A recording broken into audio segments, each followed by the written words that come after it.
Olá! O tema de hoje é super interessante, é não panica, não dá uma de Daniel do BBB, ok?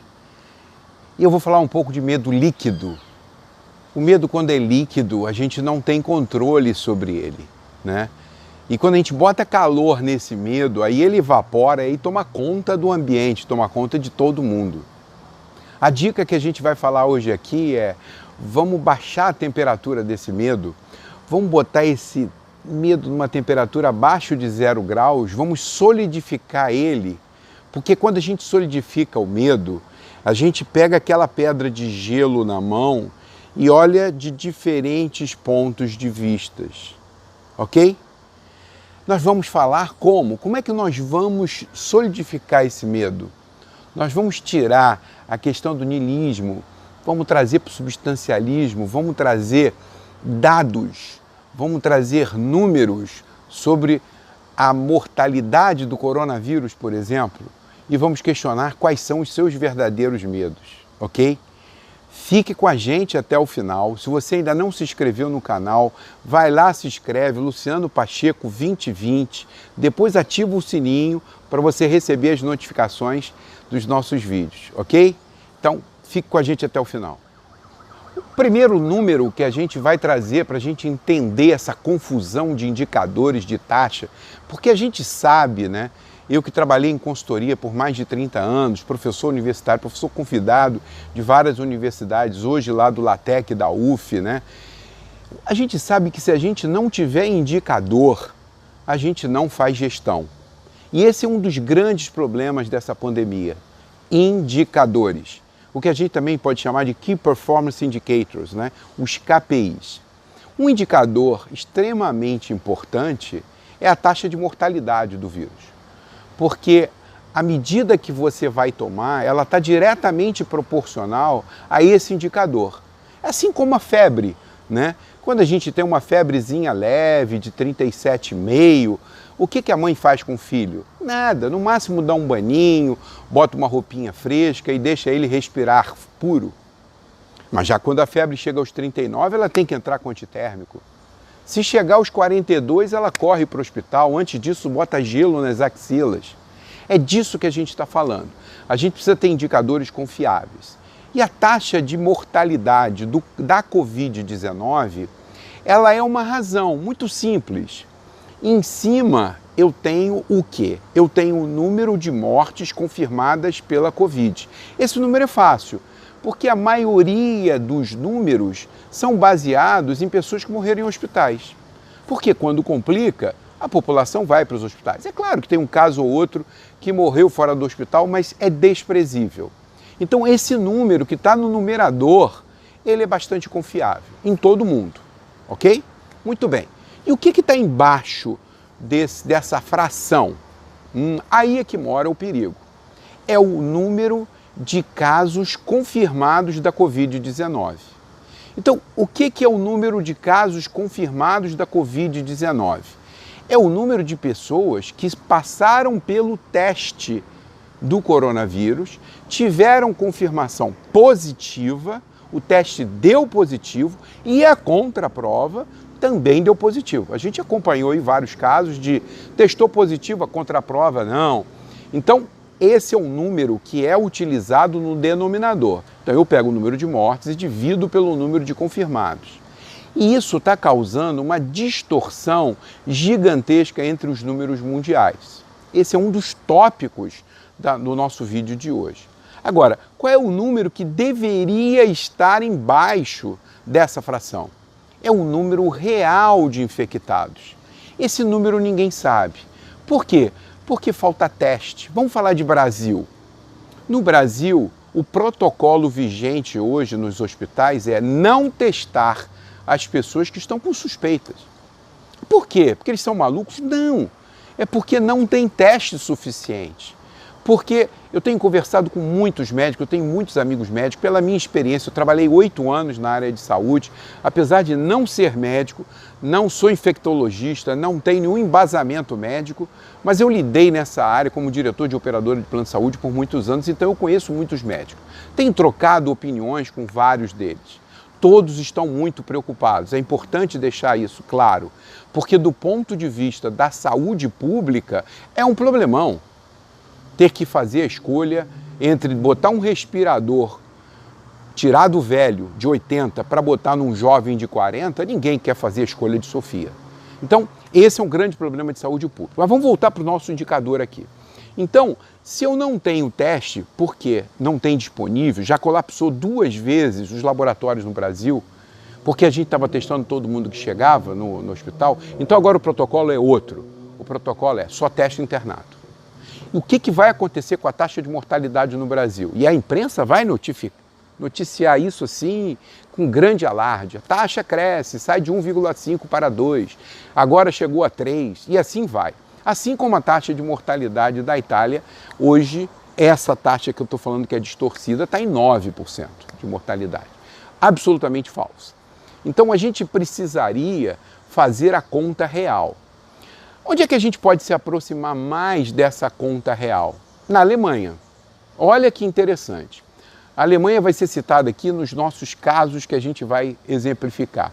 A Alemanha testa basicamente todo mundo. A capacidade de teste da Alemanha é gigantesca. Eu vou confirmar os números aqui para vocês. A Alemanha, ela tem a capacidade de realizar 23 mil testes por dia aproximadamente. Sabe quantos testes foram feitos até hoje na Itália desde o início? 150 mil testes.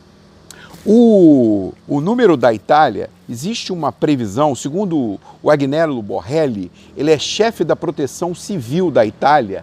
Segundo ele, o número de casos de infectados na Itália é 10 vezes maior. Então isso distorce grosseiramente a taxa de mortalidade do vírus mundialmente e a taxa principalmente da Itália. Outro ponto extremamente importante que a gente tem que estar atentando, né, para a questão da Itália, que a gente vai falar desse segundo tópico também, é a questão da pirâmide etária, né? A Itália, ela tem a segunda população mais idosa do mundo, só perde para o Japão. Mas olha que interessante, porque esse fator também é extremamente importante. Se a gente for considerar que 58% dos casos confirmados na Itália são de idosos e que a média dos diagnosticados lá é de 66 anos, está aí uma explicação por conta da quantidade de mortos elevada. Porque começou lá na região da Lombardia, que é uma região de muita concentração de idosos. Aguardem que a Espanha e Portugal também têm o mesmo perfil etário, também uma população super idosa e também vão apresentar quadros diferentes. Muito bem, agora a Alemanha, de novo a Alemanha, é o segundo país da Europa com maior faixa etária, com maior número de idosos. E mesmo assim tem uma taxa de mortalidade surpreendente de 0,5%.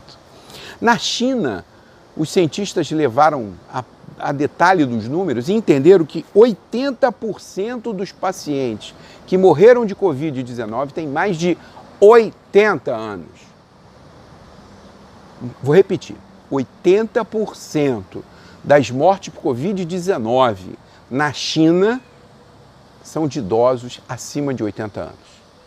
Então, isso é muito importante para a gente entender os números da mortalidade desse vírus. Agora, como é que está o Brasil em relação a isso? A nossa pirâmide etária é muito melhor. O formato da pirâmide etária da Itália, da Espanha, de Portugal, ele é praticamente assim reto. Tem até uma perninha para cá, que são as mulheres que vivem muito lá na Itália, na Espanha e Portugal.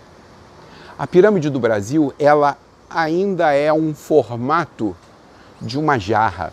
Então a gente tem proporcionalmente muito menos idosos. E isso vai jogar a nosso favor. Qual é o terceiro item extremamente importante na questão do resultado da mortalidade? A quantidade de leitos que você tem de UTI completa. Alemanha, de novo. A Alemanha tem um sistema de saúde espetacular. A Alemanha tem simplesmente o segundo melhor indicador de leitos por habitante do planeta. Vou dar o número. 29,2 leitos de UTI para cada 100 mil habitantes. Agora, vamos falar de Brasil? E o Brasil está em que lugar nesse ranking? Vou dar uma de Daniel do Big Brother. Em terceiro lugar no mundo. Essa é uma bela de uma boa notícia. E como a gente teve mais tempo do que os outros para se preparar, o ministro da Saúde fez um belíssimo trabalho, está fazendo um belíssimo trabalho, diga-se de passagem. Ele começou a proibir, suspender as cirurgias eletivas e hoje, pasmem, a gente tem uma quantidade de leitos de baixa complexidade, média complexidade, bastante grande, esperando os casos da Covid-19.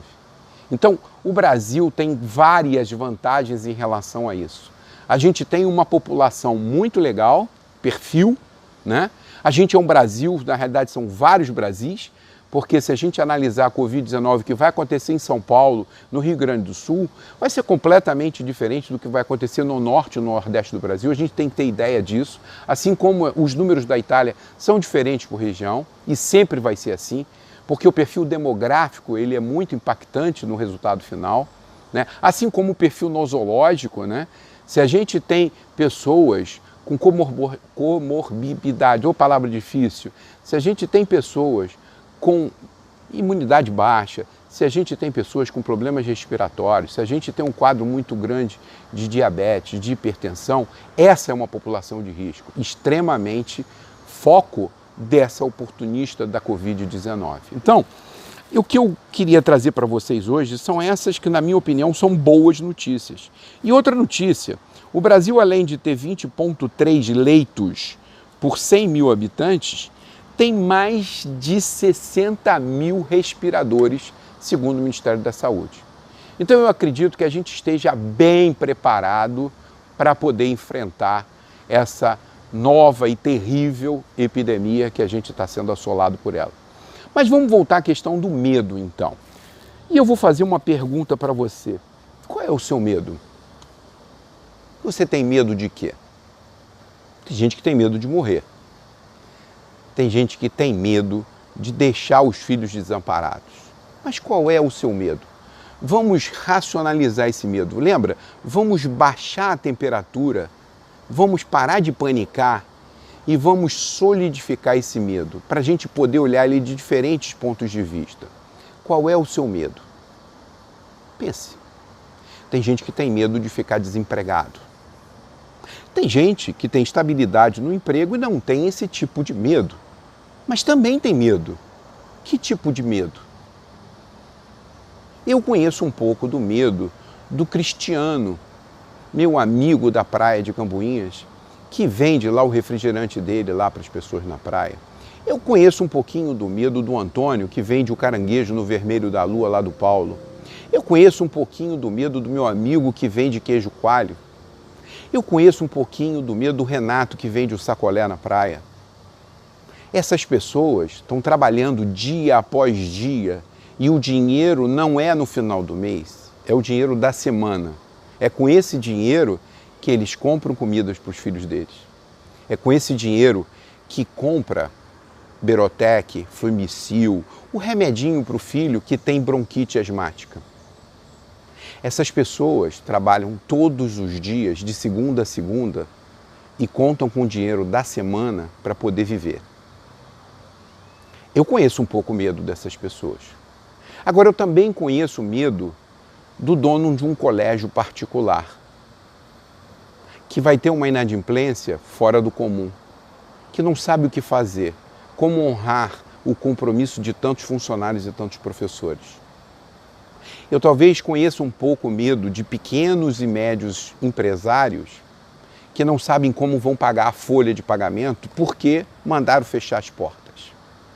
Voltando um pouco ao trabalhador, eu também conheço um pouco o medo do vendedor, dos quais eu já fiz treinamentos pelo Brasil afora, de que ganham um salário mínimo e ganham comissão. E com as lojas fechadas, eles terão apenas um salário mínimo no final do mês. Esses são medos que, solidificados, olhados de uma forma clara, eles dão um pânico nas pessoas. Aí a pessoa panica. Então, Eu vou confessar com vocês, para vocês, qual é o meu medo.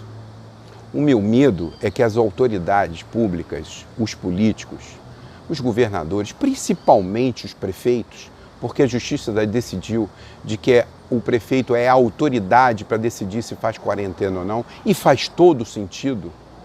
O meu medo é de que esses prefeitos, alguns prefeitos, possam se aproveitar, porque o ser humano é cruel, dessa pandemia, em ano eleitoral municipal, para fazerem de tudo para elegerem o seu sucessor. Eu tenho muito medo, em tempos de calamidade pública, onde os governantes podem usar o dinheiro sem licitação, eu tenho muito medo de como será gasto esse dinheiro.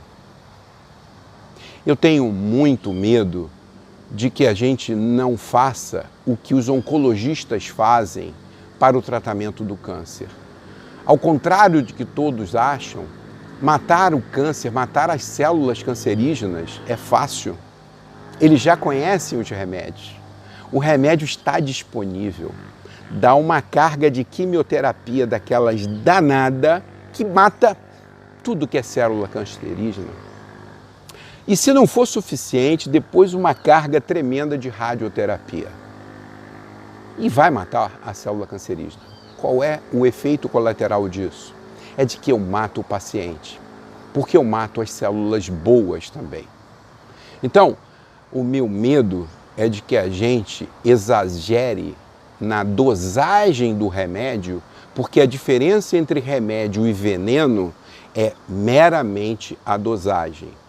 Eu espero que a gente não tenha apenas um ponto de vista dos sanitaristas, dos infectologistas, dos médicos de UTI, das enfermeiras, do pessoal técnico de enfermagem, que estão se sacrificando, colocando a sua vida em risco para salvar a vida de todo mundo e não querem perder um paciente sequer.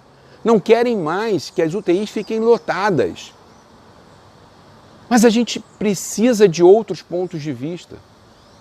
Porque se a economia para, se esse lockdown continua por muito tempo, cria-se um ciclo vicioso, onde empresas não faturam, demitem pessoas, não recolhem impostos, o endividamento do governo aumenta, que é já mais do que 150 bilhões por ano. E não teremos dinheiro para a saúde pública, não teremos dinheiro para comprar soro, para fazer novos leitos de UTI, não teremos dinheiro para investir na segurança pública, porque com a desesperança do povo a violência aumenta. O meu medo é esse. O meu medo é que a gente erre na dose e acabe matando os pacientes. Mas eu tenho fé. Eu acredito nas pessoas. Eu acredito genuinamente que aquele lá em cima está iluminando os nossos governantes e de que eles vão saber aplicar o remédio na dosagem exata, sem exageros, sem dramaticidades para poder estar na mídia todos os dias. Eu tenho fé. Você tem fé? Como a gente sempre termina nossos vídeos, coração com coração, e lembrem-se que tudo passa. Essa epidemia vai passar. Nós vamos passar por um período muito difícil e longo de recessão, quem sabe de depressão, economicamente falando, mundial. Os impactos serão socioeconômicos importantes no mundo todo, talvez com depressão. Não temos como fugir disso. A esperança e a fé é de que a gente haja rápido para que o impacto, o efeito colateral disso, seja o menor possível e que a gente saia com anticorpos para essa pandemia e para outras que virão. Porque o Covid-19 nada mais é do que mais um vírus que se contamina de forma rápida e que atinge o sistema respiratório de forma aguda e grave. Cuide-se. Eu espero que o seu prefeito seja tão inteligente quanto o pessoal do Reino Unido e da França, que estimulam que as pessoas saiam na rua 1 hora por dia, está restrito para ir a qualquer lugar, Para ir na farmácia, você tem que ter uma carta dizendo onde você vai. Para ir no mercado, você tem que ter uma autorização para ir. Mas eles lá estimulam que as pessoas vão para o ar livre, que façam suas caminhadas, que façam suas corridas, porque eles têm uma visão mais sistêmica e sabem que atividade física ao ar livre e sol contribuem para o sistema imunológico forte, e é isso que a gente precisa mais do que nunca para combater essa pandemia da Covid-19.